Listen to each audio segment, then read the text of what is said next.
Hi friends, నేను ఇవాళ మన్నెంకొండ జాతరకి వెళ్తున్నాను. అంటే జాతర కాదు, జాతర ఎప్పుడో శివరాత్రికి ఉంటుంది, ఇప్పుడైతే లేదు.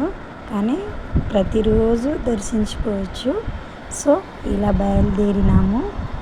బయలుదేరుతూ అక్కడ లేట్ అవుతుందని టిఫిన్ తినేసి వెళ్ళాము. తర్వాత మళ్ళీ బయలుదేరాము.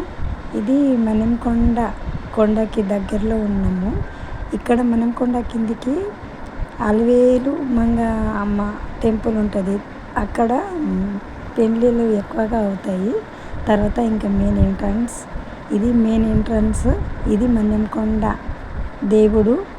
ఈ గుట్ట పైన ఉన్నాడు దేవుడు.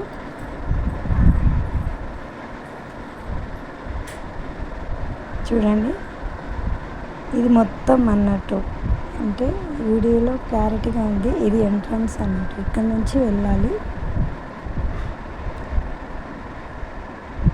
చాలా బాగుంది టెంపుల్ని దర్శించుకోవాలంటే ఫస్ట్ గుండం దగ్గర పోయి కాళ్ళు చేతులు స్నానం చేసే వాళ్ళు స్నానం చేసుకోవచ్చు, ఏదైనా చేసుకోవచ్చు.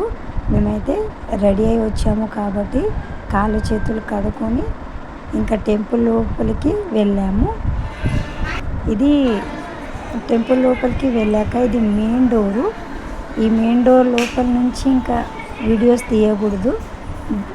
మెయిన్ డోర్ ముందే వీడియోస్ తీసుకోవాలి. సో నేను ఇక్కడ వరకే వీడియోస్ తీశాను, లోపల వీడియో తీయడం అలో లేదు. సో వీడియో ఇంతతో ఆపేసిన తర్వాత పైన ఇంకా దేవుణ్ణి దర్శించుకున్న తర్వాత శివాలయం టెంపుల్ కూడా పక్కనే ఉంటుంది. అక్కడ దర్శించుకొని పక్కనే నంది దేవుడు ఉంటాడు, అక్కడ నేను దర్శించుకున్నాను.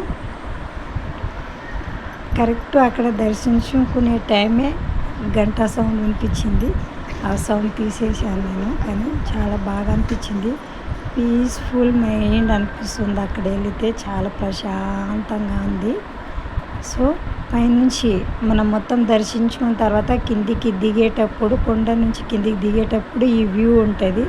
ఈ వ్యూలో చాలామంది ఫొటోస్ తీసుకుంటారు. చాలా అంటే చాలా బాగుంటుంది ఇక్కడ వ్యూ. ఇప్పుడు కిందికి అన్నట్టు, ఇది పైనుంచి కిందికి చూపిస్తున్నాం. ఆ రూట్లో ఇంకా మనం వెళ్ళాల్సింది. తర్వాత కొండపైన నుంచి కిందికి వచ్చిన తర్వాత అలివేలు మంగమ్మ టెంపుల్ ఉంటుంది. అక్కడ పెళ్ళిళ్ళు బాగా అవుతాయి, ఇంతకుముందు చూపించిన కదా. సో మండపం పక్కన ఉంటుంది, ఇది గుడి అన్నట్టు. గుడిని కూడా దర్శించుకున్నాం. లోపల ఇంకా వీడియోస్ తీయడం అలో లేదు.